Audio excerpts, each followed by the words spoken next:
वृंदावनेश्वरी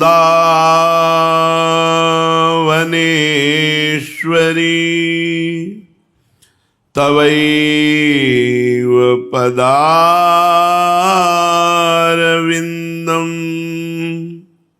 प्रेमामृतैकमकरन्द रसौघपूर्णम् हृद्यर्पितं मधुपते स्मरतापमुग्रम्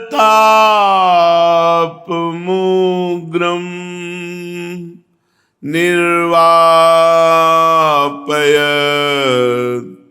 परमशीतलमाश्रयामि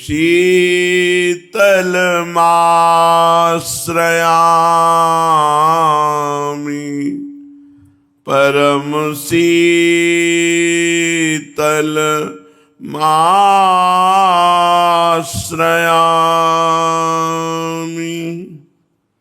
परम सच्चिदानंद घन प्रेमानंद स्वरूप नवनिवृत्त निकुंज महामहिम परम पावन श्री वृंदावन धाम, श्री वृंदावन धाम के लाडिले युगल सरकार प्राणाराध्य प्राणप्रिय श्री प्रिया प्रीतम जू, समस्त सहचरी वृंद, खग मृग पशु पंछी तरुलता श्री यमुना रसरानी रजरानी, समस्त ब्रजवासी परिकर के चरणों में कोटिशाह प्रणाम, कोटिशाह नमन। उपासक सदैव सावधान होकर प्रतिपल अपने मन को प्रभु के चरणों में लगाए। मन लगाते समय मन में बहुत सी स्फुरणाएं होती हैं, पूर्व संस्कारवश कोई गंदी होती हैं, कोई अच्छी होती हैं, कोई भूत की होती है, कोई भविष्य की होती है। उस समय ना अच्छी सुननी है ना बुरी सुननी है, क्योंकि हमारा लक्ष्य भजन है, बातें सुनना नहीं है। जो मन बातें हमारे सामने पेश करे तो यतो यतो निश्चरति मनश्चंचलमस्थिरम ततस्ततो नियम्य तदात्मन्येव वशं नयेत। जहां जहां मन जाए, ये मन अस्थिर है, ये मन चंचल है, जहां जहां मन जाए वहां वहां से हटाकर इसको एकमात्र श्री भगवान में ही भली भांति लगाए। कल 8 प्रकार की बातें बताई गई थी कि कैसे मन को भगवान में लगाया जाए। जब इस तरह मन भगवान में बार बार लगाया जाता है तो प्रशांत मनसं ह्येनं योगिनं सुखमुत्तमम् उपैति शांतरजसं ब्रह्मभूतमकल्मषं। प्रशांत मनसं, धीरे धीरे उसका मन शांत होने लगता है, एकदम शांत। शांत रजसम, उसका रजोगुण खत्म हो जाता है, शुद्ध सात्विक वृत्ति। उसका आप अनुभव भी नहीं कर सकते कि किस कोटि की सात्विक वृत्ति होती। बोलना भार होता है, कौन रस बाढ़े जहां बोली बोल। बोलना, देखना, खाना पीना, ये जितनी बाह्य चेष्टाएं सब होती हैं, पर वो करता नहीं है, उसकी रुचि नहीं है। उसकी रुचि तो परमात्मा में लग गई, भगवान में लग गई। इसलिए प्रशांत मनसं ह्येनं, जिसका मन सर्वथा शांत हो गया है। उपैति, वो उस महान सात्विक सुख को प्राप्त हो रहा है। सुखमुत्तमम, उत्तम महान सुख को प्राप्त हो रहा है। प्रशांत मनसं ह्येनं योगिनम सुखमुत्तमम, जिसका मन शांत हो गया है। बार बार जहां जा रहा था, अभ्यास के द्वारा जब प्रभु में लगाया तो प्रभु में लग करके वो शांत हो गया। रजोगुण का नाश हो गया। अब उत्तम सुख का प्रादुर्भाव हुआ। जे ही वो आनंद प्रकट हुआ तो ब्रह्मभूत मकलमशम, वो निष्पाप महापुरुष ब्रह्मभूत हो गया, भगवत प्राप्त हो गया। कौन? जो बार बार अपने मन को जहां जहां जाए वहां से हटाकर प्रभु में लगाया गया। यह अभ्यास बहुत काल तक किया गया। पीछे वर्णन किया गया है कि हारे नहीं, चाहे वर्ष के वर्ष बीत जाए, जन्म के जन्म बीत जाए, हमें हारना नहीं है। हमें हर समय प्रयत्नशील रहना है, अपने मन को प्रभु में लगाने का प्रयास जारी रखना है। सुख मिले ना मिले, सिद्धि हो ना हो, भगवान मिले ना मिले, हमें हर समय भजन करते रहना है। जो उपासक ऐसे जिद्दी स्वभाव का, ऐसी लगन वाला, ऐसी पवित्र भावना रखने वाला, जिसका लक्ष्य भगवत प्राप्ति है, तो अब वो प्रशांत मन सम हो गया, उसका मन शांत हो गया। रजोगुण का नाश होते ही मन पूर्ण रूप से संकल्प विकल्प रहित हो जाता है। जो ही मन शांत हुआ ते ही आत्यंतिक सुख प्रकट हुआ। जो ही परमानंद की बाढ़ आई, उसी में उसको स्वरूप अनुभव हो जाता है। उसी आनंद में उसे स्वरूप अनुभव, जो ही स्वरूप अनुभव हुआ, ब्रह्मभूत हो गया। वो ब्रह्म प्राप्त महापुरुष हो गया, भगवत प्राप्त महापुरुष हो गया। अब श्री भगवान कहते हैं, युञ्जन्नेवं सदात्मानं योगी विगत कल्मषः सुखेन ब्रह्म संस्पर्श मत्यंतम सुखमश्नुते। इस प्रकार अपने आप को सदा परमात्मा में लगाता हुआ पाप रहित योगी सुख पूर्वक ब्रह्म प्राप्ति रूप अत्यंत महासुख का अनुभव कर लेता है। निरंतर भजन करने वाला निष्पाप योगी, साधक, उपासक बिना प्रयास के भगवत प्राप्ति कर लेता है। युञ्जन एवं सदात्मानम योगी विगत कल्मषः। तब तक भगवत अनुभव नहीं होगा जब तक हृदय में कल्मष है। कल्मष माने पाप। जब तक पाप की पहचान कामना, भोगों की कामना हो रही, इसका मतलब मन मलिन है। निष्पाप प्रशांत मनसा तो अकल्मषम, कोई कामना नहीं। सोचो कैसा सुख होगा जिसके मन में कोई भी सद असद वासना नहीं, कोई कामना नहीं। कैसा, आप सोच भी नहीं सकते कि वो कैसा सुख, वो सुख ब्रह्म पद में भी नहीं। तभी जिन महापुरुषों को ये सुख मिला तो बोले, न पारमेष्ठम न महेंद्र धिष्णम न सार्वभौमम न रसाधिपत्यम न योग सिद्धिर अपुनर्भवम वा। ये सब मुझे नहीं चाहिए। ब्रह्मा का पद, सम्राट पद, देवराज इंद्र पद, योग की सिद्धियां, ये सब मुझे नहीं चाहिए। इतना अद्भुत आनंद आया कि वो ब्रह्म संस्पर्श अत्यंतम, वो ब्रह्म प्राप्ति रूप अत्यंत सुख मश्नुते, महासुख का अनुभव कर लिया। अब उसका अनुभव किस रूप में हुआ? तो बोले सर्वभूत स्थमात्मानम, सर्वभूत स्थमात्मानम सर्वभूतानि चात्मनि ईक्षते योग युक्तात्मा सर्वत्र समदर्शनः। वो उपासक जो सिद्ध हो चुका है, भगवत प्राप्त हो चुका है, उसकी तो स्थिति ऐसी है, पर साधक को ऐसा भाव रखना है। वो ईक्षते योग युक्तात्मा सर्वत्र समदर्शनः। ईक्षते माने देखना, वो सर्वत्र देखता है। क्या देखता है? एक सच्चिदानंद भगवान ही परिपूर्ण है। जैसे चीनी से बने हुए दीपावली में खिलौने आते हैं, तो एक घोड़ा भी चीनी का होता है, उसके ऊपर सवार भी होता है, वो भी चीनी का होता है। तो उसके नाम रूप आकृति अलग अलग होती है, लेकिन उनमें सब में चीनी ही भरी होती है। सवार भी चीनी का, घोड़ा भी चीनी का, जितने भी खिलौने होते हैं सब चीनी के ही होते हैं। लोहे के बने हुए अनेक तरह के अस्त्र शस्त्र, सब में नाम रूप अलग होगा, चाकू तलवार ये वो, लेकिन सब लोहा ही है। मिट्टी से बने हुए अनेक तरह के बर्तन, सकोरा, घड़ा, कटोरी, सब, लेकिन वो सब कुल्हड़, ये सब मिट्टी ही है, नाम रूप उसके अलग अलग है। सोने से बने हुए आभूषण, सब सोना ही है। ऐसे ही भगवान से बना हुआ ये जगत है, सब भगवान बने हुए हैं, सब कुछ भगवान बने हुए हैं।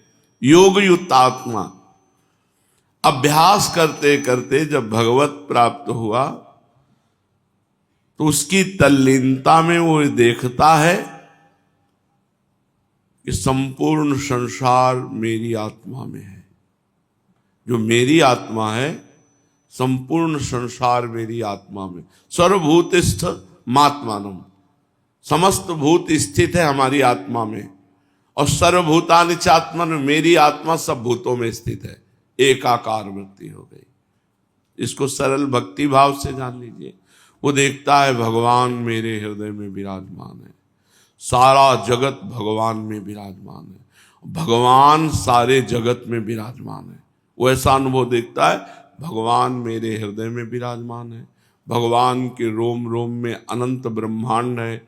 दिखरावा माते तीन अद्भुत रूप प्रचंड, रोम रोम प्रतिलागे कोटि कोटि ब्रह्मांड। ब्रह्मांड निकाया निर्मित माया, रोम रोम प्रतिवेद कहे।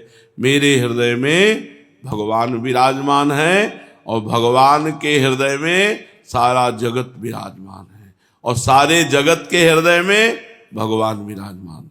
सर्वभूतस्थम आत्मानम, मेरी आत्मा में संपूर्ण भूत विराजमान है।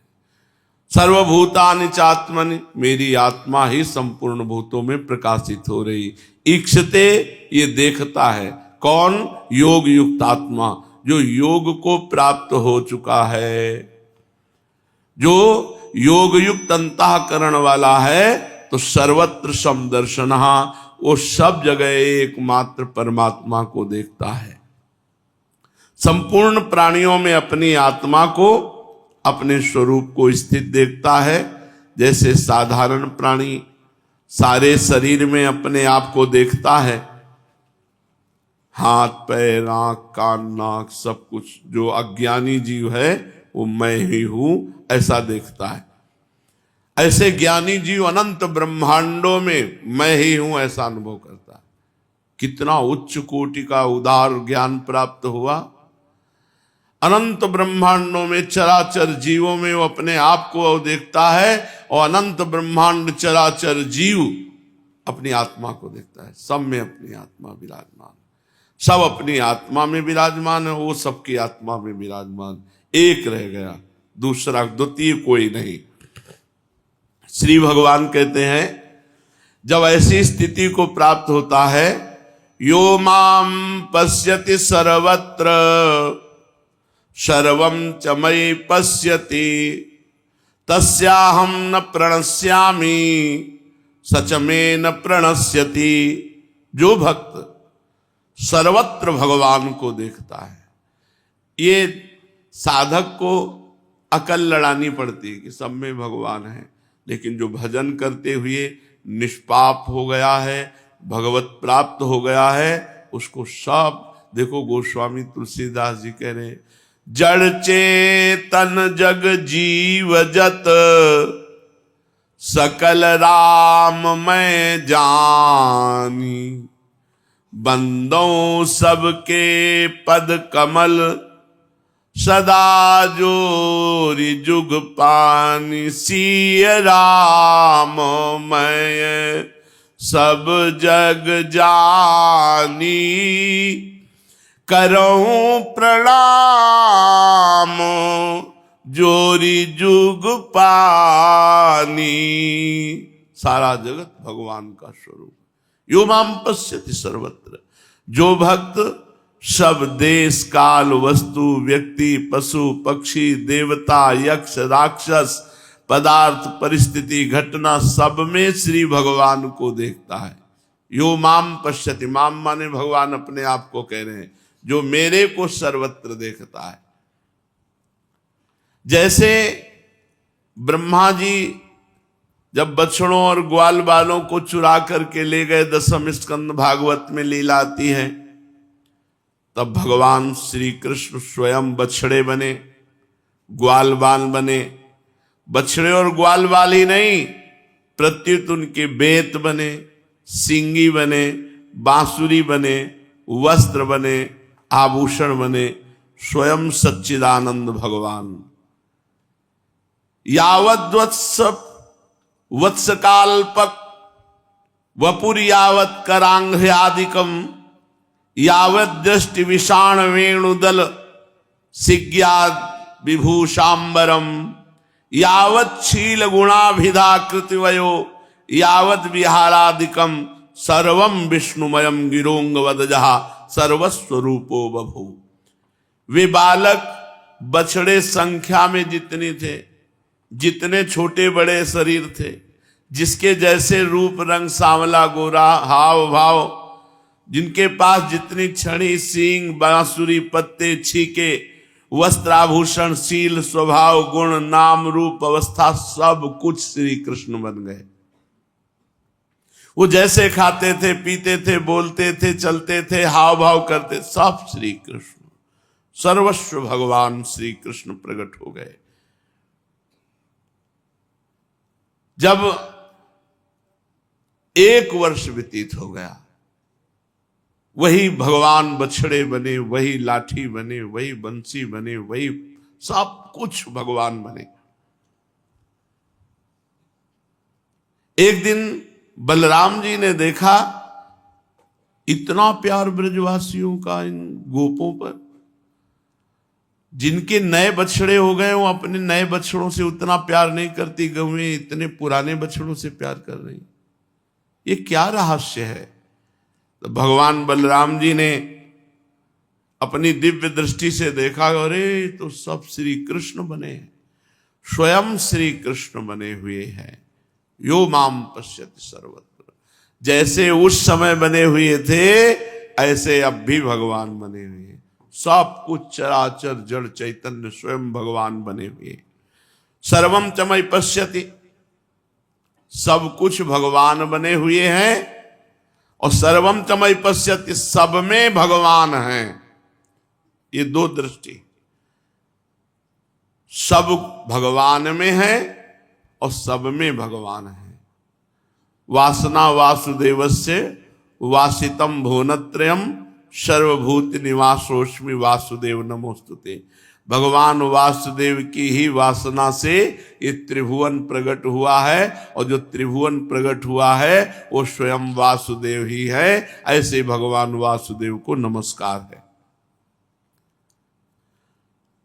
सर्वम च मयि पश्यति, जो भक्त देश काल वस्तु व्यक्ति घटना परिस्थिति आदि को भगवान के अंतर्गत देखता है। जैसे गीता का उपदेश देते समय अर्जुन के द्वारा प्रार्थना करने पर भगवान जब विश्व रूप दिखाया तो कहते हैं कि देख अर्जुन, यही कष्टम जगत कृष्णम पश्याद्य सचराचरम मम देहे। देखो मेरी देह के एक अंश में पूरा चराचर विश्व विराजमान है। इतने विराट भगवान, इतने छोटे हैं भगवान कि चींटी के हृदय में भी आराम से शयन करते हैं, और इतने बड़े हैं कि पूरे अनंत ब्रह्मांड भगवान में वास करते हैं। सब में भगवान वास करते हैं और सब भगवान में वास करते हैं। ये ज्ञान होता है निष्पाप हृदय में।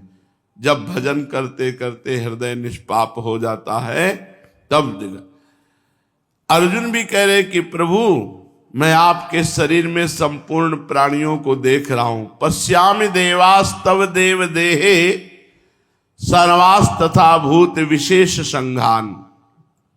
संजय ने भी कहा कि अर्जुन ने भगवान के शरीर में सारे संसार को देखा। तत्रैकस्थम जगत कृष्णम प्रविभक्त मने कधा। तात्पर्य है कि अर्जुन ने भगवान के शरीर में सब कुछ भगवत स्वरूप देखा, ऐसे ही भक्त देखने सुनने समझने में जो कुछ आता है उसको भगवान में ही देखता है, उसे भगवत स्वरूप ही देखता है। जो ऐसा देखता है सब में भगवान को और सबको भगवान में, तस्याहम न प्रणश्यामि। भक्त जब सब जगह भगवान को देखता है तो भगवान कह रहे हैं फिर मैं उसके सामने छुपता नहीं हूं। कहां छिपूं, किससे छिपूं? इसलिए मैं भक्त के लिए सामने प्रत्यक्ष प्रकट हो जाता हूं। तभी तो गोपीजन कह रहे हैं कि कोई दूसरा है क्या? जित देखूं तित श्याममयी है। हम तो देखते हैं जिधर हमारा श्याम सुंदर ही दिखाई देता है। सब कुछ आकाश से लेकर नीचे जो भी चराचर देखती हूं सब श्याम सुंदर। भगवान कह रहे हैं मैं उसके सामने फिर अदृश्य नहीं होता, उसके सामने प्रकट हो जाता हूं। तस्याहम न प्रणश्यामि सच में न प्रणश्यति। जब भक्त भगवान को सब जगह देखता है तो भगवान भी हर समय भक्त के समीप रहते हैं। भगवान भी जैसे, ये भगवान का एक व्रत है, आप जैसे भजोगे वैसे वो भजेंगे। जब वो सर्वत्र भगवान को देखता है तो भगवान सर्वत्र उसके साथ रहते हैं। भगवान कभी भक्त से अदृश्य ही नहीं होते, अलग ही नहीं होते।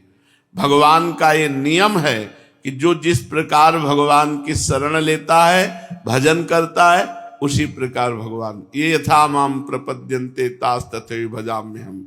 तात्पर्य है कि भक्त सब कुछ भूल कर केवल भगवान में तन्मय होकर सर्वत्र भगवान को देख रहा है तो सब कुछ भूल कर भगवान उसी के पीछे पीछे घूमते हैं, उसके साथ साथ घूमते हैं। जहां जहां मेरा भक्त चरण रखे वहां वहां रखूं हाथ, पीछे पीछे मैं फिरूं, कभी न छाड़ू साथ।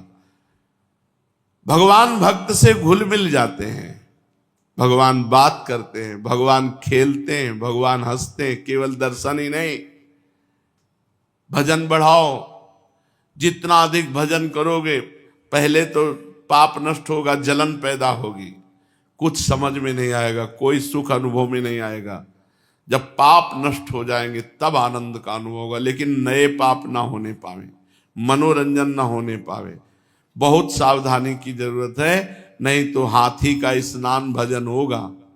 हाथी का स्नान, हाथी को खूब नहाया धुलाया, सूंड से धूल लिया, ऊपर डाल लिया। अब दिन भर माला चलाए और शाम के पाप कर बैठे, मनोरंजन कर बैठे, सब खत्म हो गया। जो आपका अध्यात्म भाव बढ़ने वाला तो फिर वहीं दब गया। फिर दिन भर भजन करो, फिर पाप कर लो। 50 वर्ष ऐसे हो जाते हैं और उसे आत्मानंद का, भगवदानंद का अनुभव नहीं होता। श्री भगवान कहते हैं जो सर्वत्र मुझे देखता है, जो सब में मुझे देखता है और मेरे में सबको देखता है, वो उसकी दृष्टि से मैं कभी ओझल नहीं होता और मेरी दृष्टि से वो कभी ओझल नहीं होता। सर्वभूत स्थितम यो माम भजत्येकत्वमास्थितः सर्वथा वर्तमानोपि सयोगी मयि वर्तते।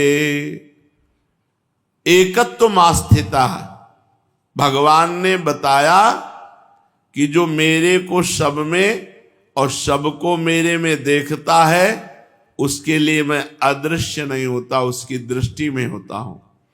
और वो मेरे लिए अदृश्य नहीं होता, मेरी वो दृष्टि में रहता है। अदृश्य क्यों नहीं होता? कारण कि संपूर्ण प्राणियों में स्थित मेरे साथ उसकी अभिन्नता हो गई और मेरे साथ उसका अत्यधिक प्रेम हो गया है। भगवान में अत्यधिक प्रेम होने से माया का पर्दा फट गया। अब जिधर देखे श्यामा श्याम, श्यामा श्याम, श्यामा श्याम के सिवा कुछ अनुभव में ही नहीं आता। इसीलिए प्रेमी जन कहने लगते पिय मूर्ति नयनन बसे। ऐसा लगता है पुतरी ही बदल गई, श्यामा श्याम पुतरी बन गई। तो जिधर वो देखता है श्यामा श्याम नजर आता है। भक्त की, सिद्ध भक्त की ऐसी स्थिति होती है, साधक को मान्यता करनी पड़ती, मानना पड़ता है। सब में श्यामा श्याम है, सब में प्रभु हैं, ऐसा मानकर बर्ताव करो। सर्वभूत स्थितम यो माम भजति, सब देश काल वस्तु व्यक्ति घटना परिस्थिति आदि में भगवान ही परिपूर्ण है। ये चराचर जगत भगवत स्वरूप है। यही सच्चा भजन है। बिना इस स्थिति को प्राप्त हुए निकुंज में प्रवेश नहीं होता। हरिवंश महाप्रभु कहते हैं, ये क्रूरा अपि पापिनो न च सताम संभाष्य दृश्याश्चे। जो क्रूर है, पापी हैं, जो संभाषण करने योग्य नहीं है, देखने योग्य नहीं है, वो भी सर्वान वस्तुतया निरीक्ष परम स्वाराध्य बुद्धिर्मम। मेरे स्वाराध्य परम बुद्धि मेरी हो गई कि श्री राधा वल्लभ लाल ही सब हैं। चाहे वो क्रूर हो, चाहे दुष्ट हो, चाहे पापी हो, चाहे नीच हो, चाहे संभाषण योग्य न हो, देखने योग्य न हो, छूने योग्य न हो। ये हरिवंश महाप्रभु कह रहे हैं। ये कोई न सोचे कि ये तो मेरे संप्रदाय की बात नहीं, गीता सबके संप्रदाय की है। प्रथम सुने भागवत भक्त मुख भगवत वाणी। भगवत वाणी गीता और भागवत जब तक नहीं सुनोगे तब तक निकुंज की बात पहुंचने की समझ में ही नहीं आएगी। सर्वभूत स्थितम, भगवान केवल प्राणियों में ही स्थित हैं ऐसी बात नहीं, अप्राणियों में भी। देखो, अपने लोग तो अप्राणी की उपासना करके भगवान की प्राप्ति कर ली। अप्राणी पत्थर, पाषाण, पाषाण की ही तो मूर्ति बनती है। अप्राणी ही तो है पाषाण। कोई प्राणी है क्या? कोई चलता फिरता है क्या? काष्ठ अप्राणी ही तो है, सूखा हुआ काष्ठ। अष्टधातु अप्राणी ही तो है, सोना चांदी ये सब अप्राणी ही तो है। लेकिन इनकी मूर्ति बनाकर भावना की तो भगवान की प्राप्ति हो गई। प्राणी में ही भगवान नहीं, अप्राणी में भी भगवान है। जैसे नरसिंह भगवान का प्रादुर्भाव अप्राणी खंभा से हुआ। खंभा कोई प्राणी है क्या? जड़ वस्तु है। जड़ वस्तु से परम चैतन्य सच्चिदानंद भगवान नरसिंह का प्रादुर्भाव हो गया। क्योंकि प्रहलाद जी ऐसे भक्त थे जो सर्वत्र भगवान को देखने वाले थे। हिरण्यकश्यप ने कहा, क्या इस खंभे में तेरा हरि है? हाँ। जीव ही घूंसे का प्रहार किया, खंभा फट गया और विकराल रूप से भगवान प्रकाशित हो गए। क्योंकि सर्वत्र भगवान है। सर्वभूत स्थितम, भगवान केवल प्राणियों में ही स्थित है, परंतु वास्तव में ऐसी बात नहीं। भगवान केवल प्राणियों में स्थित नहीं, प्रत्युत संसार के कण कण में परिपूर्ण रूप से स्थित है। जैसे सोने के आभूषण सोने से ही बनते हैं, सोना ही उसमें स्थित रहता है और बाद में आभूषण बिगड़कर सोना ही बनता है। ऐसे ही सब समय देखने वाला सोना ही देखता है, आभूषण नहीं देखता है। ये सब सोना ही है। ऐसे ही स्त्री पुरुष जड़ चैतन्य ये सब स्वयं भगवान बने हुए हैं। स्वयं भगवान सर्वथा वर्तमानों सहयोगी मई वर्तते। वो शास्त्र और वर्ण आश्रम की मर्यादा के अनुसार खाते पीते सोते जागते उठते बैठते सभी क्रियाएं करते हुए मेरे में ही बरतता है। भगवान का सतत स्मरण, भगवत स्वरूप में स्थित होकर वो खा रहा है, पी रहा है, चल रहा है, बैठ रहा है, शौच हो रहा है, स्नान कर, सारी क्रियाएं भगवत स्वरूप में स्थित होकर वो मेरे में ही रहता। सर्वथा वर्तमानों पे सहयोगी मई वर्तते। भगवान कह रहे हैं सर्वथा वर्तमानों पे बर्ताव करता है वर्तमान में भगवत स्वरूप में स्थित होकर। जो भी क्रियाएं कर रहा हो भगवान में स्थित होकर। कारण कि जब उसकी दृष्टि में भगवान के सिवाय दूसरी कोई सत्ता ही नहीं रही तो वो जो कुछ बर्ताव कर रहा है वो कहां करेगा? श्री भगवान में। वो सब बर्ताव श्री भगवान में। मेरे में ही सब कुछ करता है। आत्मौपम्येन सर्वत्र, सर्वत्र, सर्वत्र का सब जब तक समाधान नहीं हो जाएगा तब तक साधक राग द्वेष करता रहता है, लड़ाई झगड़ा करता। अरे अपने प्रभु से लड़ाई झगड़ा, सब में प्रभु, अपने प्रभु को गाली दे रहे हो, अपने प्रभु के प्रति द्वेष। जब शास्त्र कह रहा है और स्वयं भगवान कह रहे हैं, ये भगवान की वाणी है। ऋषि मुनि जो कहते हैं वो भगवान जो अनुभव कराते हैं, यहां तो स्वयं भगवान कह रहे हैं। सब में भगवान हो, आप भगवान की आराधना करते हो, लड़ाई झगड़ा करोगे भगवान की प्राप्ति होगी। आत्मौपम्येन सर्वत्र समम पश्यति यो अर्जुन, सुखम वा यदि वा दुखम स योगी परमो मतः। आत्मौपम्येन सर्वत्र समम पश्यति यो अर्जुन। साधारण मनुष्य जैसे अपने शरीर में अपनी स्थिति देखता है तो उसके शरीर के किसी अंग में किसी तरह की पीड़ा हो तो यही कहता है कि मुझे दर्द है, जबकि वो हाथ में दर्द है, पैर में दर्द है, लेकिन वो अनुभव करता है मुझे दर्द है, क्योंकि वो पूरे शरीर में मैं का संचार कर चुका है। मैं यद्यपि है नहीं।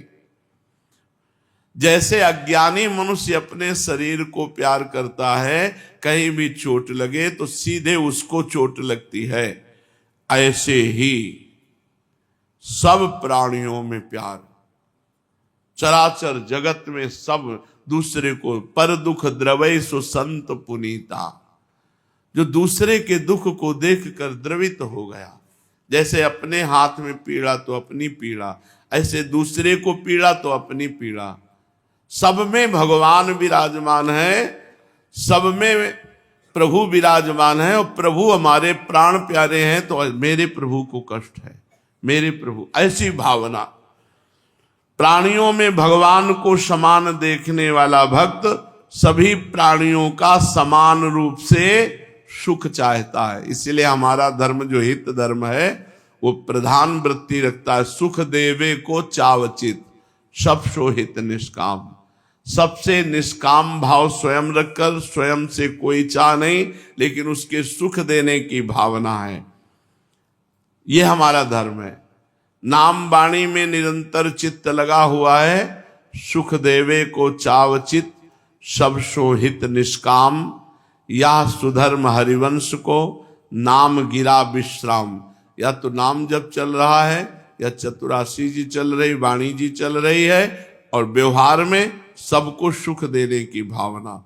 किसी भी संप्रदाय में किसी भी भाव से यदि जगत से मुक्त होना चाहते हो तो सब में भगवान को देखना है, सबको सुख देने की भावना रखनी है।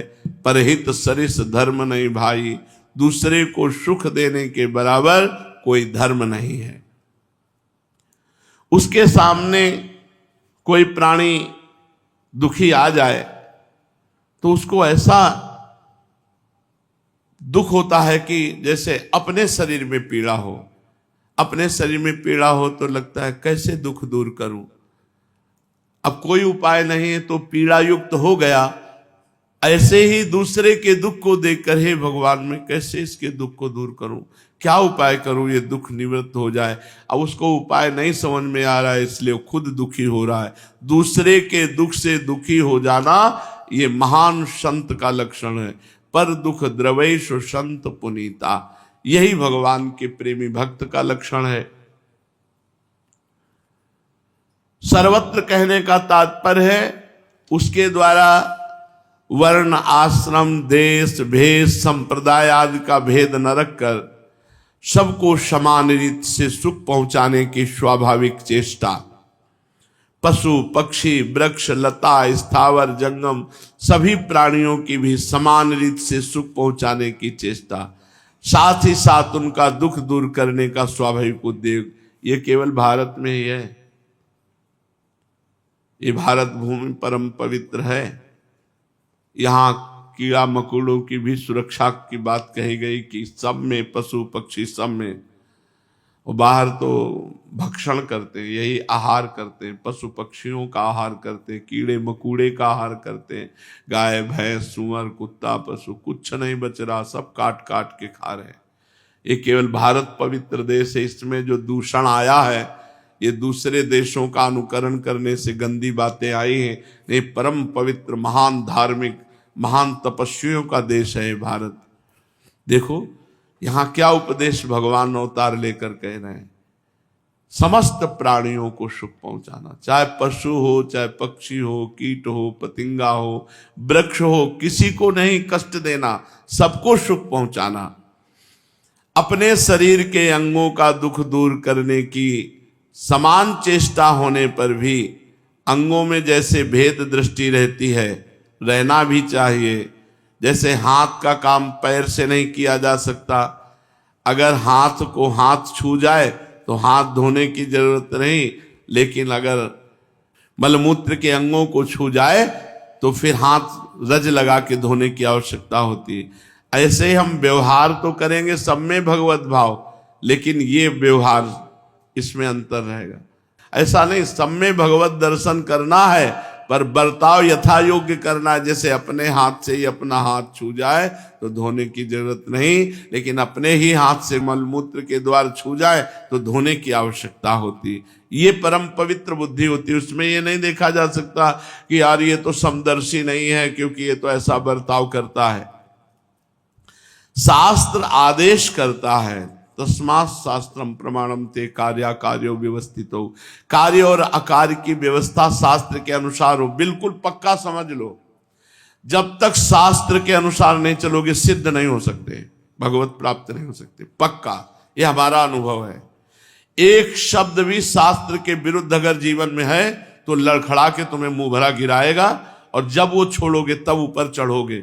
स्थिति बाई स्थिति अगर बढ़ना है तो शास्त्र की एक भी आज्ञा का उल्लंघन न हो, संत सदगुरुदेव की एक भी बात का उल्लंघन न हो, तो आप अध्यात्म की ऊंचाई पर चढ़ सकते हो। नहीं खाओ पियो मौज करो, अध्यात्म की ऊंचाई पर चढ़ना कठिन है। ऐसे ही शास्त्र और वर्ण आश्रम की मर्यादा के अनुसार सबके दुख में समान भाव रखते हुए भी स्पर्श अस्पर्श का ख्याल रखकर व्यवहार होना चाहिए। किसी के प्रति किंचन मात्र भी घृणा की संभावना ही नहीं होनी चाहिए। सब में भगवान है। जैसे अपने शरीर के पवित्र पवित्र अंगों की रक्षा करने में, उनको सुख पहुंचाने में कोई कमी नहीं रखते, फिर भी पवित्र और अपवित्र की दृष्टि से जब अपवित्र स्थानों को अपने शरीर के छूते हैं तो पवित्र करते हैं। ऐसे हम व्यवहार में रहें। सुखम व यदि वा दुखम, अपने शरीर की उपमा से दूसरों के सुख दुख में समान रहने का तात्पर्य ये नहीं कि दूसरों के शरीर के किसी अंग में पीड़ा हो जाए तो वह पीड़ा अपने शरीर में भी आ जाए, ऐसा नहीं है। अपने को उसकी पीड़ा का अनुभव होने लगा, कैसे इसका दुख दूर करूं, हे भगवान क्या करूं, ये दुखी है, इसका दुख कैसे निवृत्त करूं। अगर ऐसी क्षमता आ जाए भगवान की प्राप्ति, और भगवान की प्राप्ति होने पर ऐसी क्षमता आ जाती है। जैसे शरीर में आसक्त अज्ञानी पुरुष शरीर में पीड़ा होने पर उस पीड़ा को दूर करने में और सुख पहुंचाने में उसकी जैसी चेष्टा होती है, ऐसी ही तत्परता भक्त को होती है। जब किसी को दुखी देखा तो प्रयासरत हो गया, क्या करूं, इसका दुख कैसे दूर करूं।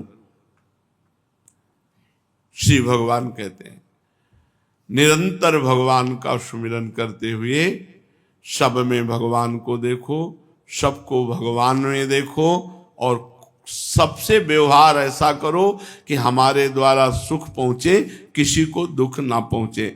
अब अर्जुन जी आगे प्रश्न करते हैं। सोकल अब श्री चैतन्य चरितावली का प्रसंग चल रहा था। महाप्रभु चैतन्य देव भगवत भाव में हैं।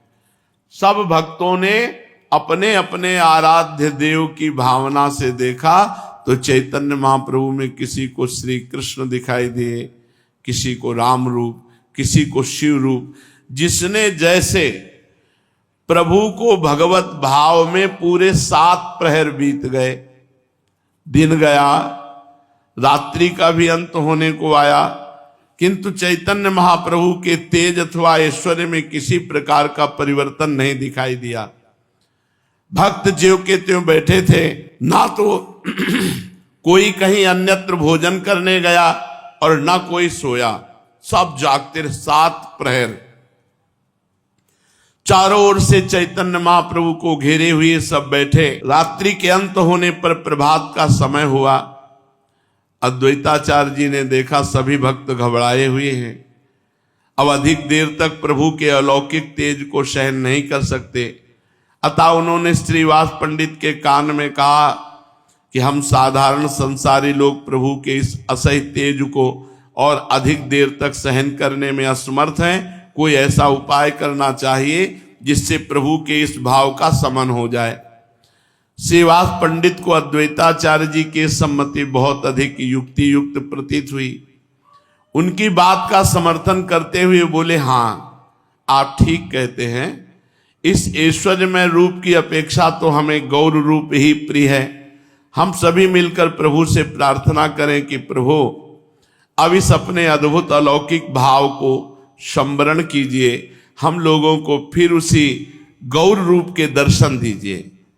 श्रीवास जी की ये बात सभी को पसंद आई और सभी हाथ जोड़कर स्तुति करने लगे, प्रभु अब अपने इस ऐश्वर्य को अप्रकट कर लीजिए, छुपा लीजिए। इस तेज से हम संसारी जीव जल जाएंगे, हम में इससे अधिक काल सहन करने की शक्ति नहीं है।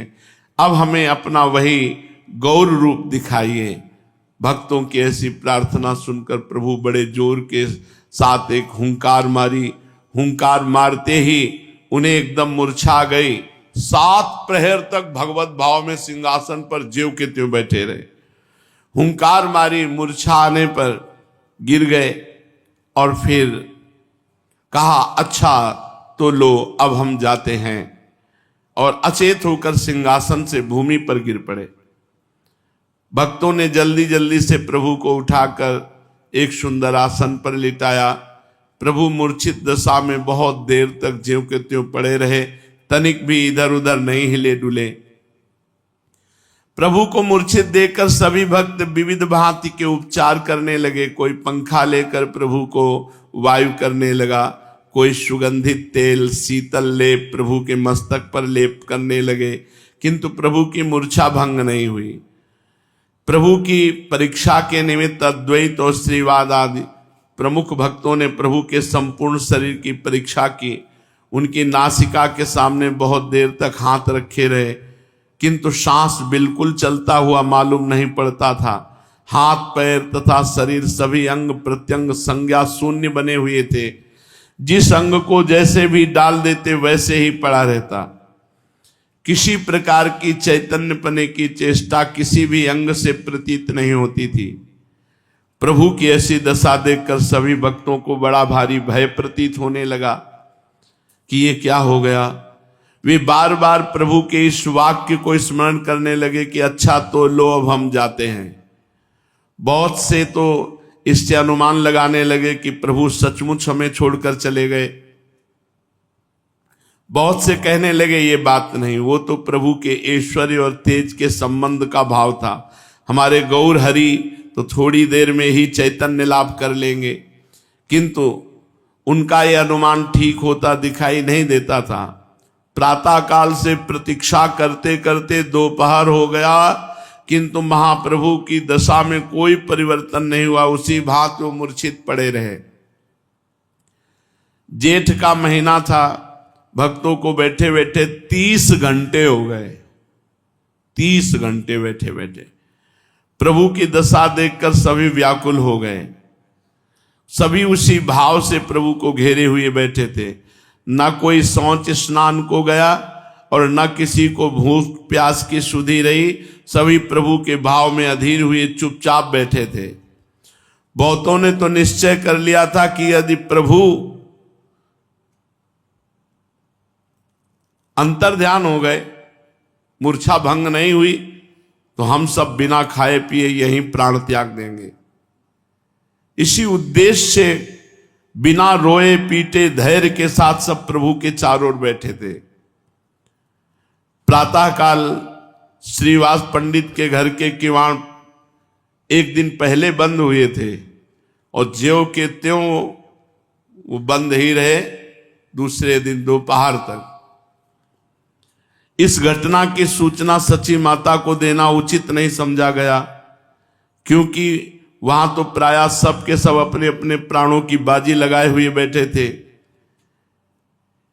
इसी बीच एक भक्त ने कहा, अनेकों बार जब चैतन्य महाप्रभु को मूर्छा आई तो संकीर्तन की सुमधुर ध्वनि सुनकर वे उस चेतना को प्राप्त हुए, क्यों नहीं प्रभु को चैतन्यता लाभ कराने के निमित्त कीर्तन किया जाए।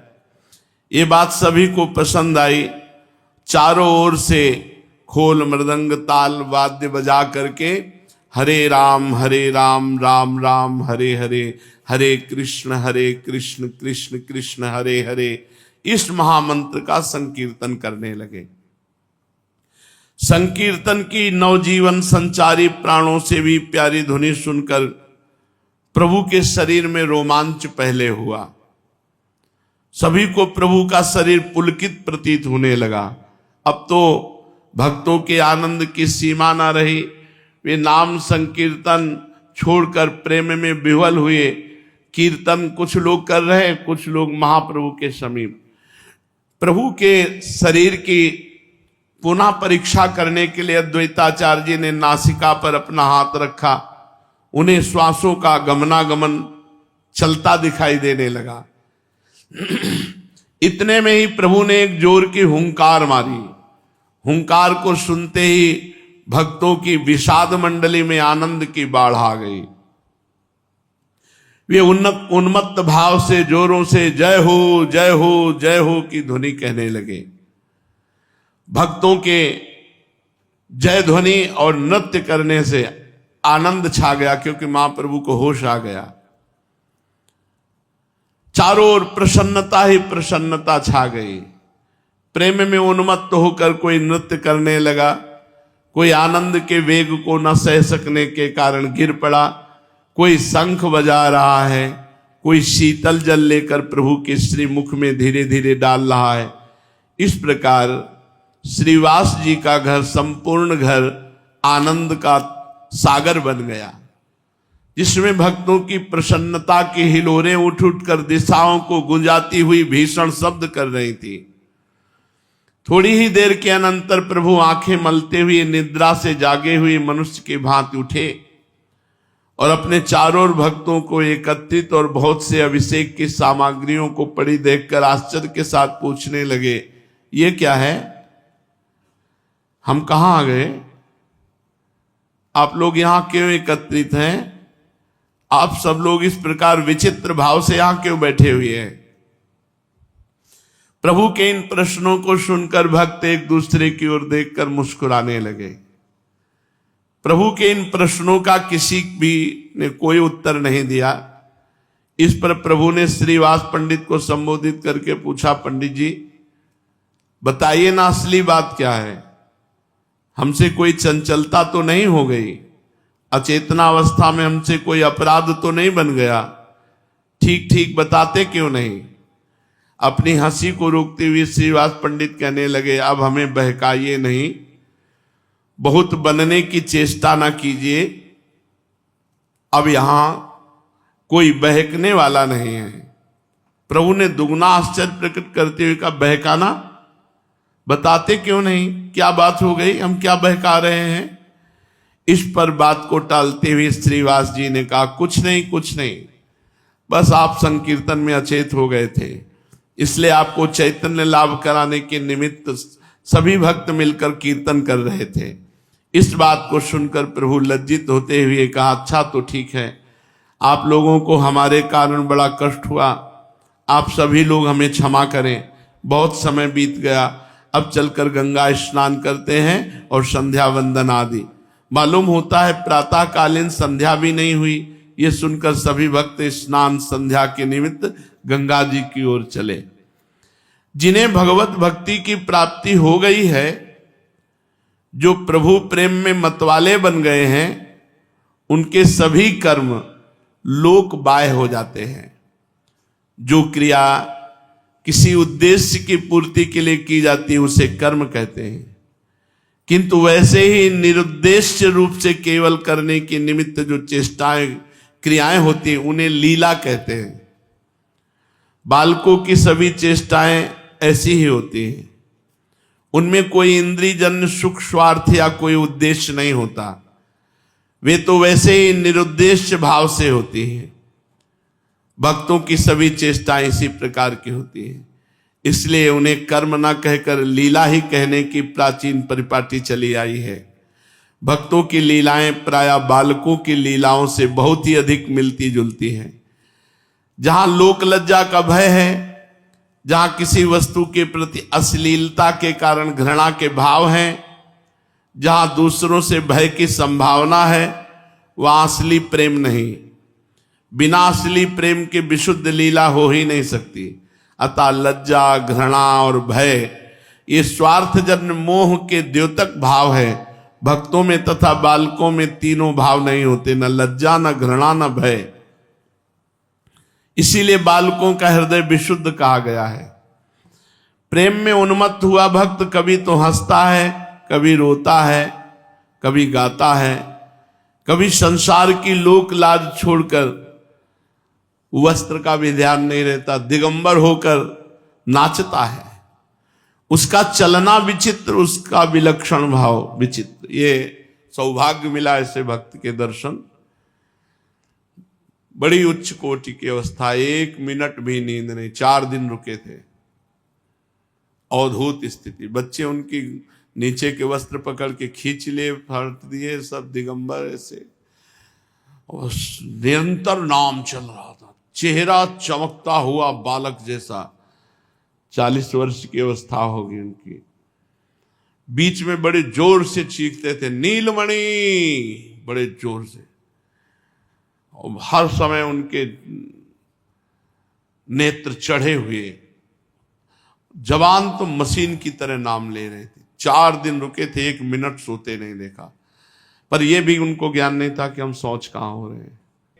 पागलों जैसी चेष्टाएं, और 1 सेकंड के लिए नाम बंद नहीं हो रहा था। बड़ी उच्च कोटि की अवस्था थी।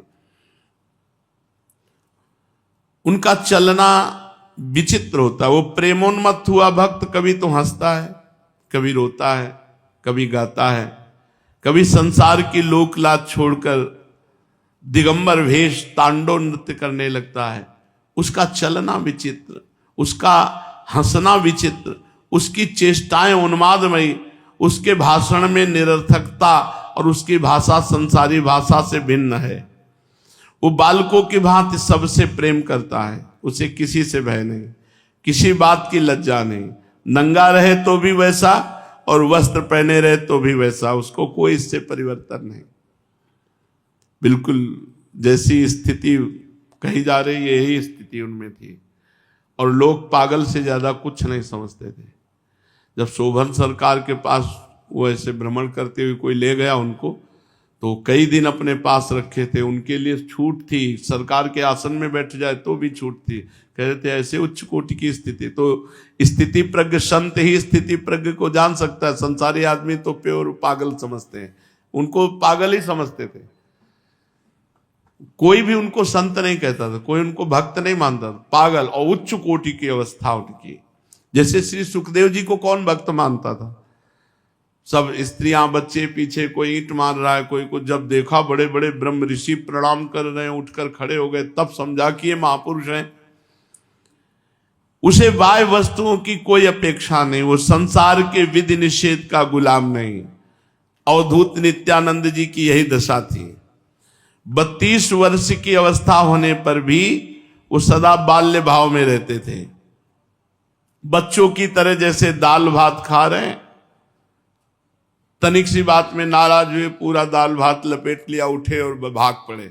बच्चों की तरह उनका। श्रीवास जी बच्चों की तरह इन्हें रोकते, आओ नाराज मत हो।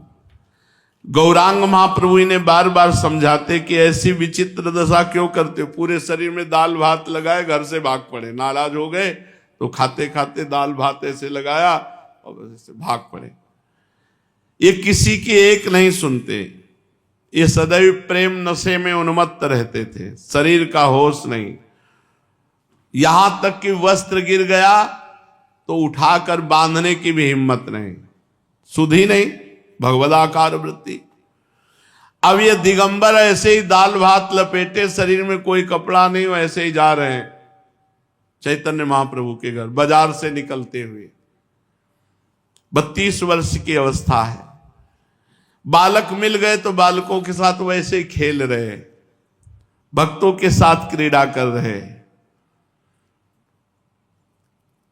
एक दिन ये श्रीवास पंडित के घर के आंगन में खड़े ही खड़े कुछ खा रहे थे, इतने में कौआ आया, ठाकुर जी के घी के दीपक के पात्र को उठाकर ले गया। मालती देवी ने कहा, देखो ये तो ठाकुर जी की आरती का पात्र ले गया। माता को दुखी देखकर एक कौवे को टुकड़ा दिखाकर पुचकारते हुए कहने लगे कि कौआ भैया आ जा, पूरा घायल कर दे। माता इनकी चपलता से आश्चर्यचकित हो गई। इतने में कौआ आया और जो नित्यानंद महाप्रभु टुकड़ा दिखा रहे थे उसको ले गया और आरती दे गया। तो जो श्रीवास की पत्नी थी उनको लगा कि ईश्वर कोटि के महापुरुष हैं। माता इनकी इन बाल चपलताओं से बड़ी ही प्रसन्न हुई। अब जल्दी से घर के बाहर निकली, बाजार में होकर। अब ये नित्यानंद महाप्रभु पागलों की तरह दौड़े जा रहे थे, न शरीर का होश था, न रास्ते की सुधि थी, किधर जा रहे हैं, कहां जा रहे हैं, इसका कुछ भी पता नहीं। बच्चों ने खेल खेल में इनकी लंगोटी खोल दी। तो दिगंबर, ये भागवत में वर्णन है कि जब भगवान की उन्मत्तता छाती है तो जैसे अधिक शराब पिए हुए पुरुष को पता नहीं रहता कि नाली में पड़ा है, उसके शरीर का वस्त्र खुल गया है या नहीं, ऐसे ही भगवदा उन्मत्त अवस्था में होता है, उसको शुद्ध नहीं शरीर में वस्त्र है कि नहीं। ऐसे भी महापुरुष के दर्शन हुए। स्वामी परमानंद जी महाराज अपने आसन से उठे, ऐसे दिगंबर निकल रहे हैं, पूरी समाज खड़ी है, सब उनको नमन कर रही है। कहाँ बैठ जाएं, कैसे खड़े हो जाएं, कैसे चले, कोई शुद्ध नहीं, भगवदाकार वृत्ति। ये उनकी होती जो रात दिन भजन में लगे। 2-4 माला से ऐसे कपड़े उतार के फेंक दोगे तो डंडा चलेगा। नाटक मत करना, नहीं पोल खुल जाएगी जहां डंडा चलेगा। हाँ, तो ऐसे महापुरुषों के डंडा भी चलता है। डंडा चलने पर भी वो अपनी स्थिति में रहते हैं।